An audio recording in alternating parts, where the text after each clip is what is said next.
Welcome, friend. I want to talk to you about bottlenecks in your freelance writing business because let me tell you, this is one of those topics that's kind of like unsexy. I don't know. It's not something that a lot of people think about, but it's one of the things that I see really keep freelancers small, meaning they can't take on bigger projects. They're not really growing into that next step. So if you feel like you're kind of stunted in your growth as a freelancer, I got some really helpful tips for you.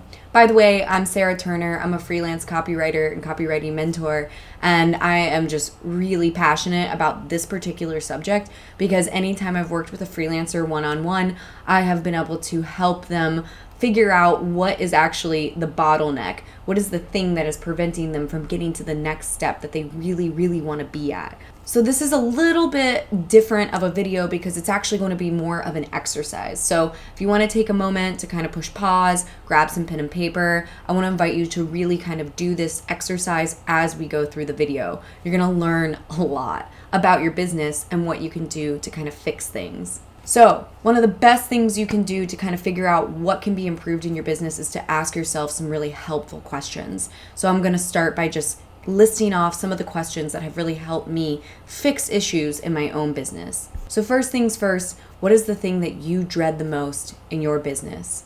I'm going to leave some time for you to think about that so I don't influence your answer. Now, is it emails? Is it project management? What is it? Take some time to write that down. Okay, next question. What takes up the most time in your workday? Now, it might not be that you're going to change these things, right? But it's important to take the time and reflect. Another question. What brings you the most joy in your business? Now, where do you experience the most resistance? Now, another question. What process have you been implementing in your business that's kind of stayed the same for a really long time? Again, it might not be to change it, but what hasn't changed in your business in a really long time? Another question, where are you getting bored?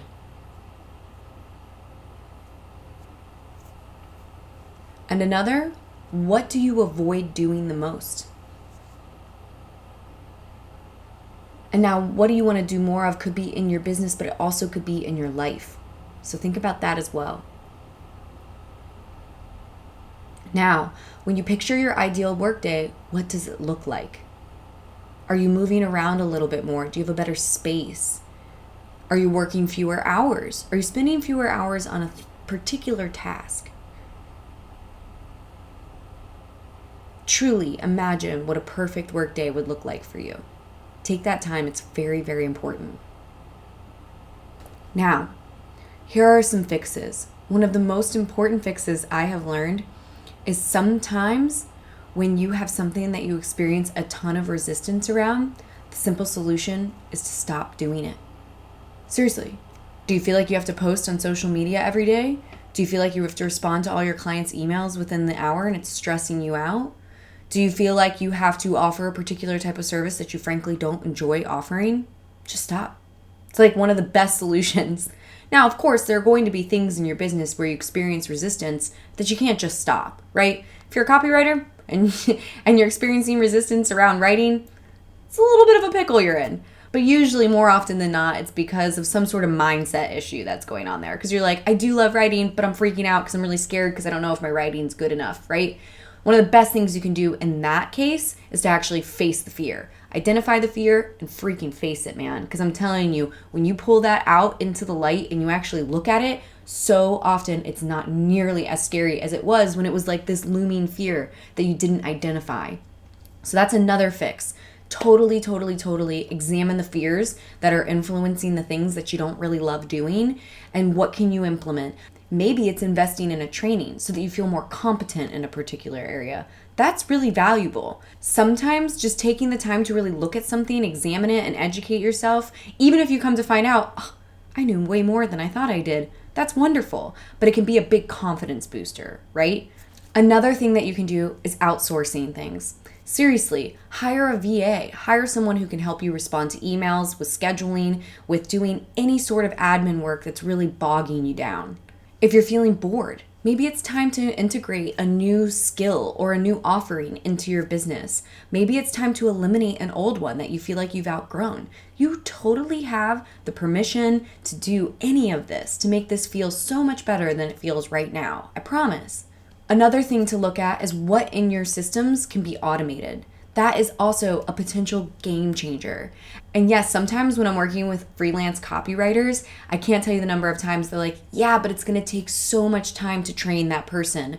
Or yeah, it's going to take so much time to learn the system to automate that thing. So yes, it might take you some upfront time, but ultimately it will save you time. And that is when we are our own bottlenecks in our business. I've done it myself. I can't tell you the number of times I've been like, I need to hire someone, but I really don't want to take the time to train them because I don't have time. I'm already feeling the pressures of time constraints. And now what? I'm going to hire someone and have to train them? That sounds like an enormous task. But I'm telling you, when you don't take the time to do that, you're your own bottleneck. You're standing in your own way. Another thing that's really common when you take a step back and look at the big picture is you realize you need to find better clients.